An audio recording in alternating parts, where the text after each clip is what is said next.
Hello, Jermaine here, and I usually don't do videos like this. This is new.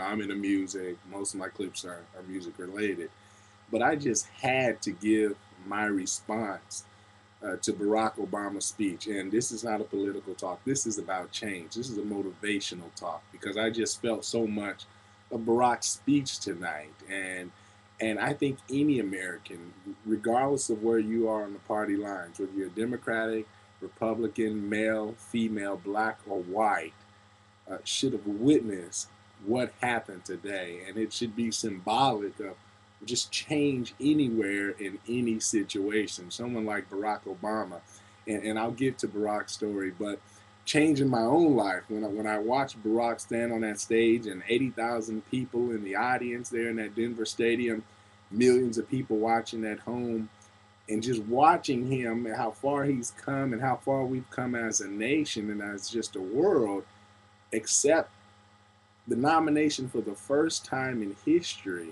I mean, that was so inspiring to me. I mean, I didn't cry in terms of tears, but I might as well should have been because I was just so tensed, and it was just a very inspiring moment, and it just it forced me to just look at change in our own lives. Are you ready for change? Not just political change, not just change in Washington, but let this be a time for you to challenge yourself. I have a big music audience. Are you guys ready for change? Your music playing. Are you ready for change in your life? I mean, when is enough enough? When is status quo, enough? When is it time to just say no and say I'm ready to change what has been? That certainly is my own life story. Anybody who's followed my story, I grew up in the inner cities of Long Beach, California. I grew up with a single mom. My grandma was there for the most part. She lived with us. And we didn't have very much money. Cable TV came and it went. Bless my mom's heart. I mean, she always worked. She was a transcriber for cardiology, and she always had a job. But we didn't have the luxuries, if you will, that I saw from some of my friends who lived in the suburbs. We go to their house and they had that picket fence. And that's a part of my story. That is me. I don't take that back. In fact, I embrace that story because it allowed me to seek for change in early adolescence. That's when I said, I want to change things around me, not only to affect me, but to affect my family, my sister, my mom. I know things can be better, and I know I don't have to wait for someone to do it for me, or I don't have to wait for an adult, or I don't have to wait till I get old. I could start right now. And so a lot of my early achievements and the fact that I have this website here in play.com and hundreds of thousands of students, and it's a very successful business.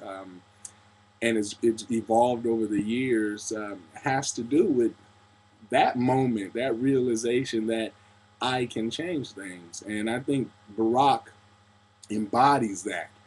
He has a similar story, growing up on, the single mom, being raised by his grandparents as well. They were a big part of his life, just like mine.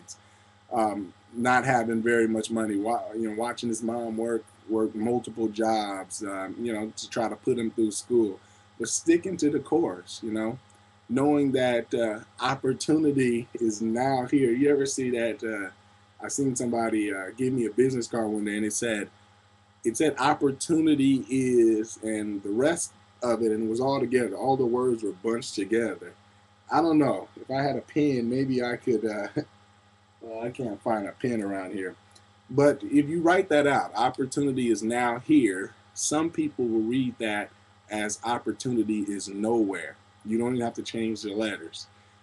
It spells the same thing. It's what you see, perception, the glass half full or the glass half empty. Um, I was glad in Barack that we saw it as opportunity is now here. It doesn't look like it's here. It doesn't look like opportunity is here, but notwithstanding everything that's going on around and the way things look, change is gonna come, and it's here. It's here, and so I just want to do this video to encourage anybody out there, whether it's in your piano playing, whether it's just in life in general, whether it's in your work, your career, in your relationship status, or issues. If it's in it's in your spirituality.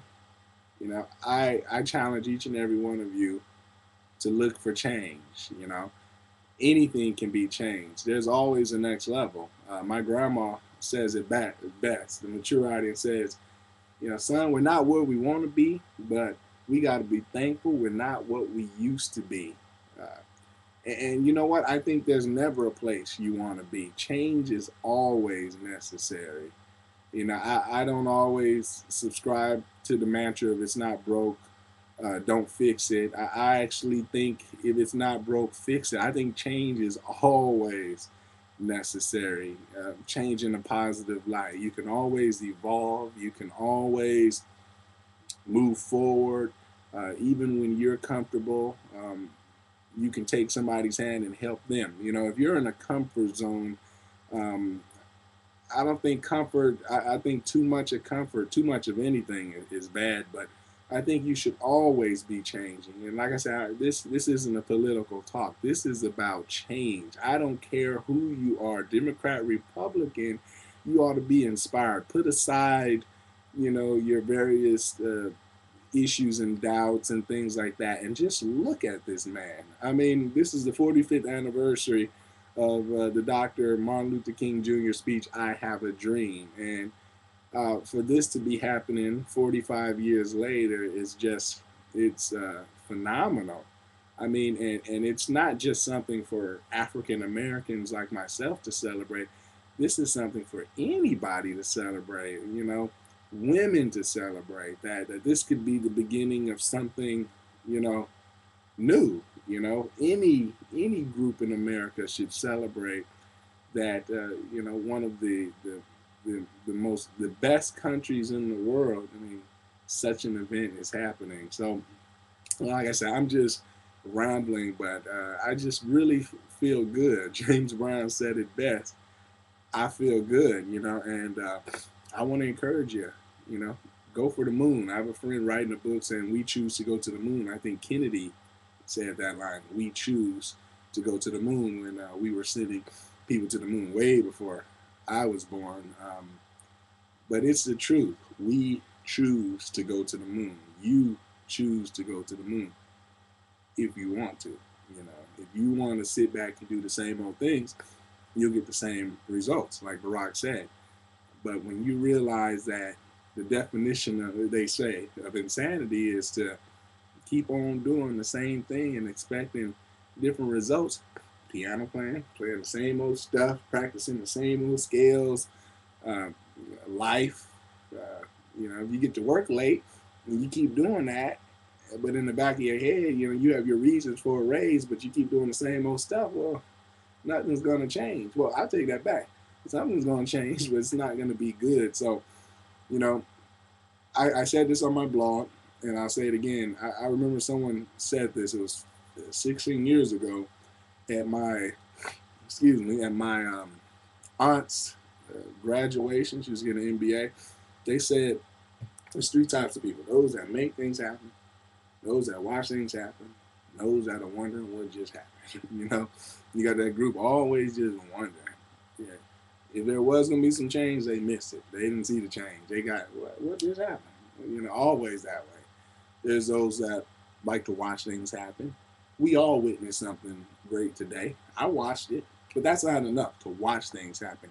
And if you are going to be a watcher, don't watch for too long. Let that watching and that observing and being in the midst of people taking action or doing things, let that inspire you to one day be the type of person that's always making things happen. When I see Barack up there, I see possibility. Like don't look at Barack as being this supernatural figure that you cannot be, or in your own right one day.